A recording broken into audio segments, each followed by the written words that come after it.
ചെറുതെങ്കിലും ഇമ്മിണി വലിയ കാര്യം. ഭൂമിയിലെ ഏറ്റവും വലിയ പാമ്പ് ജീവിച്ചിരുന്നത് നമ്മുടെ ഭാരതത്തിൽ.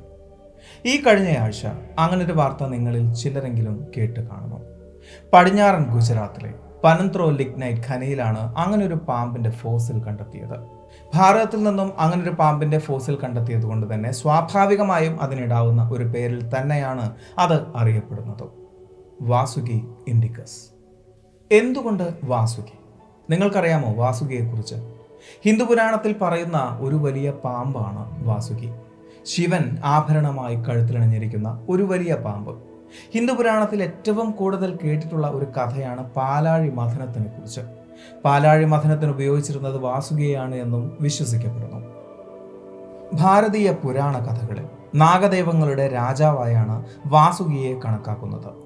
കശ്യപമുനിക്കും കദ്രുവിനും ആദിശേഷന് ശേഷം ജനിച്ച പുത്രനാണ് വാസുകി എന്നും വിശ്വസിക്കപ്പെടുന്നു. ശിവന്റെ കഴുത്തിൽ 3 ചുറ്റുകളായാണ് വാസുകി കിടക്കുന്നത്. അത് ഭൂതകാലത്തെയും ഭാവികാലത്തെയും വർത്തമാനകാലത്തെയുമാണ് സൂചിപ്പിക്കുന്നത്.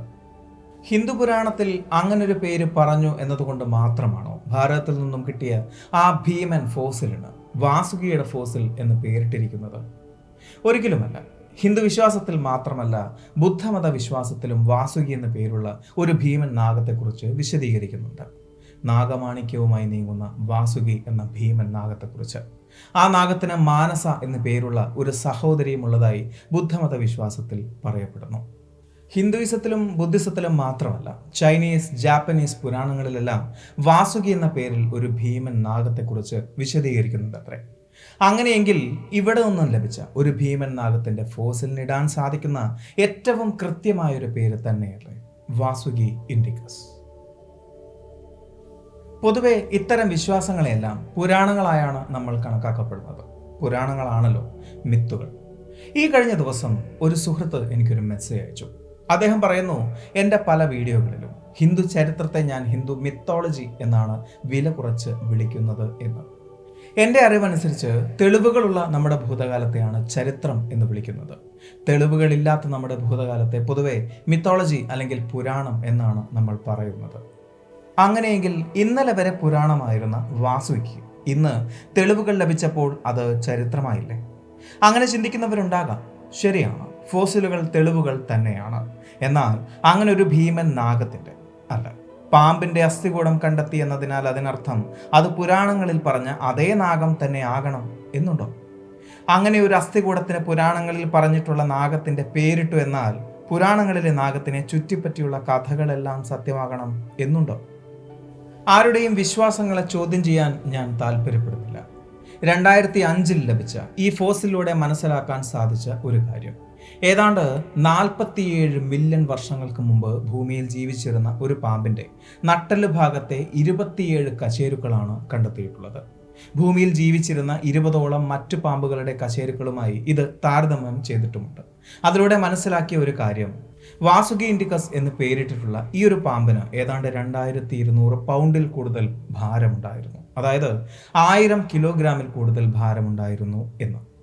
മധ്യ ഇയോസീൻ കാലഘട്ടത്തിൽ ജീവിച്ചിരുന്നത് എന്ന് വിശ്വസിക്കപ്പെടുന്ന ഈ പാമ്പിന് 10 മുതൽ 15 മീറ്ററിൽ കൂടുതൽ നീളമുണ്ടാകാനുള്ള സാധ്യതയുമുണ്ട്. തെക്കേ അമേരിക്ക, ആഫ്രിക്ക, ഇന്ത്യ, ഓസ്ട്രേലിയ, തെക്കൻ യൂറോപ്പ് തുടങ്ങി പല പ്രദേശങ്ങളിലും യുഗങ്ങൾക്ക് മുൻപേ വംശനാശം സംഭവിച്ച മാഡ്സോയിഡെ എന്ന പാമ്പ് വർഗത്തിൽപ്പെട്ട ഒന്നാകാം ഇത് എന്നാണ് വിലയിരുത്തപ്പെടുന്നത്. വളരെ പതുക്കെ മാത്രം ഇരപിടിക്കുന്ന ഈ ഭീമന്മാർ 50 അടിയിൽ കൂടുതൽ നീളമുണ്ടാകാനുള്ള സാധ്യതയുണ്ട്.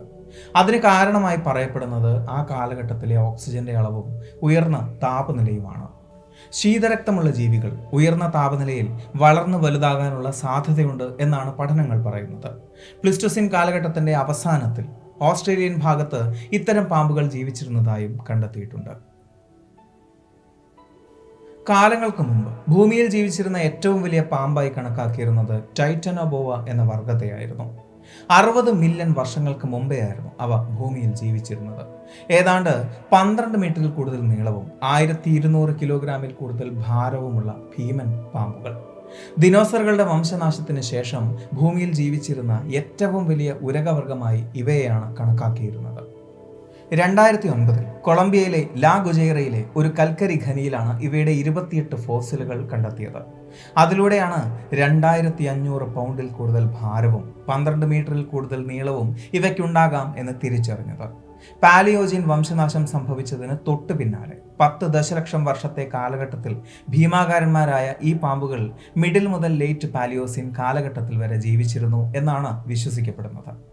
ഇത്രയും ശാസ്ത്രമാണ്, ചരിത്രമാണ്. സൗത്ത് അമേരിക്കയിലെ കൊളംബിയയിൽ നിന്നും കണ്ടെത്തിയ ഒരു ഫോസിലിന് എന്തിനാണ് ടൈറ്റനോബോവ എന്നൊരു പേരിട്ടത്? പലരും പറയുന്നു ഗ്രീക്ക് ദേവനായ ടൈറ്റനെ ഉദ്ദേശിച്ചിട്ടാണ് അങ്ങനെ ഒരു പേരിട്ടത് എന്ന്. ടൈറ്റൻ എന്ന വാക്കിന്റെ അർത്ഥം ഗ്രീക്കിൽ അസാധാരണമായ വലുപ്പമുള്ളത് അല്ലെങ്കിൽ പ്രത്യേകതയുള്ളത് എന്നൊക്കെയാണ്. ഒരു കൂട്ടം ദേവന്മാരെ ടൈറ്റൻസ് എന്ന് വിളിക്കുന്നു എന്നത് ഒരു യാഥാർത്ഥ്യം തന്നെയാണ്. എന്നാൽ ഇവിടെ അർത്ഥമാക്കുന്നത് അസാധാരണമായ വലുപ്പമുള്ളത്, പ്രത്യേകതയുള്ളത് എന്നൊക്കെ തന്നെയാണ്. അതിൻ്റെ ഉദാഹരണമാണ് ടൈറ്റാനിക്. ഇവിടെ അസാധാരണമായ വലുപ്പമുള്ള പ്രത്യേകതയുള്ള ഒരു പാമ്പിനെ ടൈറ്റനോബോവ എന്ന പേരിലല്ലാതെ വേറെ എങ്ങനെയാണ് വിളിക്കേണ്ടത്? വാസുകി എന്നൊരു വാക്കിന് അങ്ങനെ എന്തെങ്കിലും അർത്ഥമുണ്ടോ എന്നും ഞാൻ അന്വേഷിച്ചു. ഒരു നാഗദൈവത്തിന്റെ പേര് എന്നതല്ലാതെ മറ്റൊരർത്ഥവും എനിക്ക് കണ്ടെത്താൻ കഴിഞ്ഞിട്ടില്ല. ഭാരതത്തിൽ നിന്നും കണ്ടെത്തിയ ഒരു ഭീമനായ നാഗത്തിന്റെ അല്ല, ഒരു ഭീമനായ പാമ്പിന്റെ ഫോസിലിന് വാസുകി എന്ന് പേരിട്ടാൽ എന്താണ് കുഴപ്പം? ഭാരത പുരാണത്തിൽ അങ്ങനെ പല സർപ്പങ്ങൾക്കും പല നാഗങ്ങൾക്കും പേരുകളുണ്ട്. അനന്തൻ, ആദിശേഷൻ, കാളിയൻ, തക്ഷകൻ, കാർക്കോടകൻ എന്നിങ്ങനെ ഒരുപാട്. ചിലപ്പോൾ ഭാവിയിൽ നമ്മൾ ഇനിയും പല ഫോസിലുകളും കണ്ടെത്തിയേക്കാം. അപ്പോൾ നമുക്ക് പുതിയ പേരുകൾ ആവശ്യമില്ലേ? പാമ്പുകളെ ദൈവികമായി കാണുമ്പോഴാണല്ലോ അവർ നാഗങ്ങളായി മാറുന്നത്. മനുഷ്യനെ കീഴ്പ്പെടുത്താൻ സാധിക്കാത്തതിനെയും ഭയപ്പെടുന്നതിനെയും മനുഷ്യൻ ആരാധിച്ചിരുന്നു എന്നത് ഒരു യാഥാർത്ഥ്യം തന്നെയാണ്. അങ്ങനെയായിരിക്കാം ഭീമൻ പാമ്പുകൾ നാഗങ്ങളായി ആരാധിക്കപ്പെട്ടത്. അവയുടെ ദൈവികത വർദ്ധിപ്പിക്കാനും വിശ്വാസങ്ങൾ പ്രചരിപ്പിക്കാനും കഥകൾ സൃഷ്ടിച്ചതുമായിരിക്കാം. ഇഷ്ടത്തോടും താല്പര്യത്തോടും കൂടി പറയട്ടെ, ഹിന്ദു മിത്തോളജിയെ ചരിത്രമാക്കാൻ കഷ്ടപ്പെടുന്നതിനേക്കാൾ അതിനെ പൂർണ്ണമായും ഇഷ്ടപ്പെടാനാണ് ഞാൻ ആഗ്രഹിക്കുന്നത്. ഗുജറാത്തിൽ നിന്നും വാസുകി ഇൻഡിക്കസിനോടൊപ്പം ഭീമൻ ആമകളുടെയും അതിപുരാതന മത്സ്യങ്ങളുടെയും ഫോസിലുകളും കണ്ടെത്തിയിട്ടുണ്ട്. അത് കൂർമാവതാരത്തിൻ്റെയും മത്സ്യാവതാരത്തിൻ്റെയും തെളിവുകളാണ് എന്ന് വിശ്വസിക്കുന്നവർ നമ്മോടൊപ്പം ജീവിക്കുന്നുമുണ്ട്. വിശ്വാസം അവരെ രക്ഷിക്കട്ടെ. ഈ ഒരു വിഷയത്തെക്കുറിച്ചുള്ള നിങ്ങളുടെ അഭിപ്രായം കമൻറ്റ് ചെയ്യാൻ മറക്കരുത്.